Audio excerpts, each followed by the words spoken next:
today, I will be teaching my mom how to do a head bandage, and I'm going to use my dad as a dummy.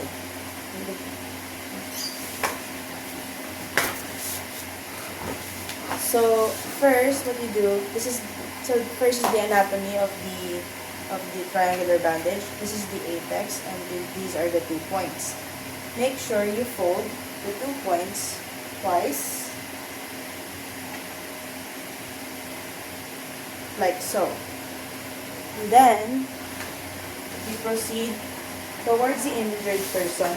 So note that this type of bandaging is used for people with forehead injuries.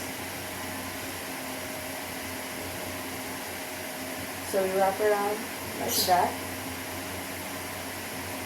And then we tie it around the back. It would look like this. Here. After that, mom, we do a simple tie knot, a left over right over here, and then we secure the front and tie it over here. And after that, square natin. Square knot, yes. And then we tuck the 2 ends over here and make sure that this leftover cloth will be hidden underneath here. Now we have a head bandage.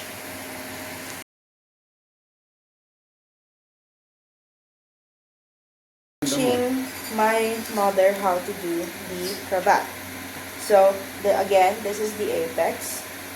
So we fold the triangular bandage inwards like this, and then use your right hand to go towards the inner part of the triangular bandage and pull. Now you have this shape. Then you repeat the same process.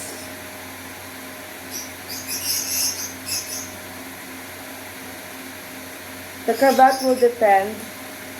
size would depend on the type of injury the person has. In this case, we're gonna have a small cravat.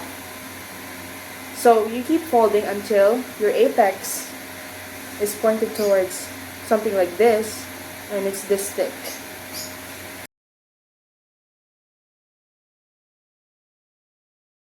We're going to try a type of bandaging meant for shoulder fractures or arm fractures.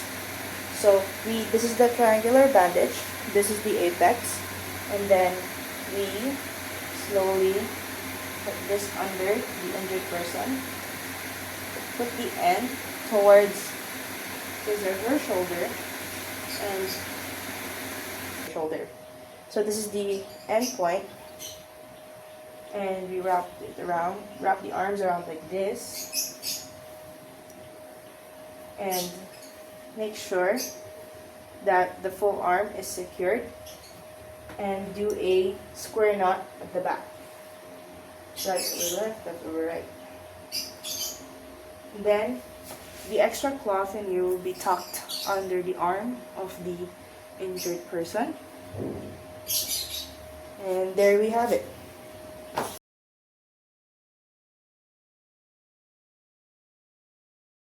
So this is the kind of bandage that we use for minor leg injuries or fractures around this area. So this is the cravat, and we are just going to slightly wrap around.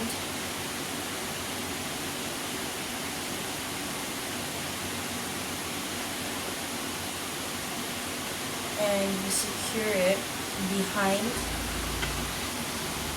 the injury. Make sure we also do a square knot.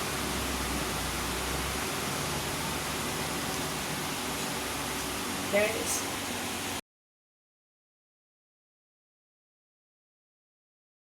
Good day everyone. Today I'll be showing you a part of our basic life and training or support services.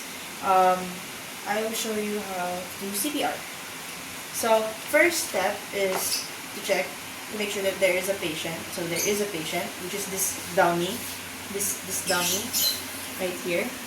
And then first is that we're going to approach the patient first and scene check if there are falling debris, if there are any person or any relative around the supposed patient. But if there are none, so now we proceed to go towards the patient. So we put our left leg first over our right leg to ensure that our body isn't going to hit any part of the patient's body. So after the scene check and approaching the patient, you are going to check if they are check for their pulse. And then after that, we're going to check for their breathing. If the patient is conscious, try waking them up like sir, sir, sir. But if they are not, or if they're unconscious, and if there's a person around, you introduce your name that, hello, I'm Selena Agatamahasalis and I am part of the NSTP CWTS BLS group. And if not, we will proceed towards the CPR section. So the important thing about administering CPR is that you do the perfect counting and then you do the perfect posture. So you keep your legs together, put your hand towards the center chest of the patient, and keep your palm flat. And keep your elbows straight at all times. And then you start counting. 1, 2, 3, 4, 5, 6, 7, 8, 9. 1, 2, 3,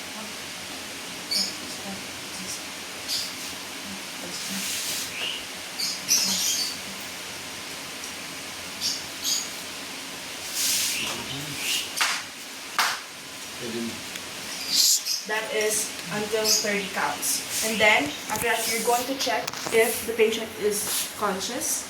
And if they are, then you have successfully done your CPR. So, do you get it, Mom? Yes, Yes. I get it. Yes. My dad is a rescuer, so he kind of knows this stuff, so it's only my mom. Thank you. Bye-bye.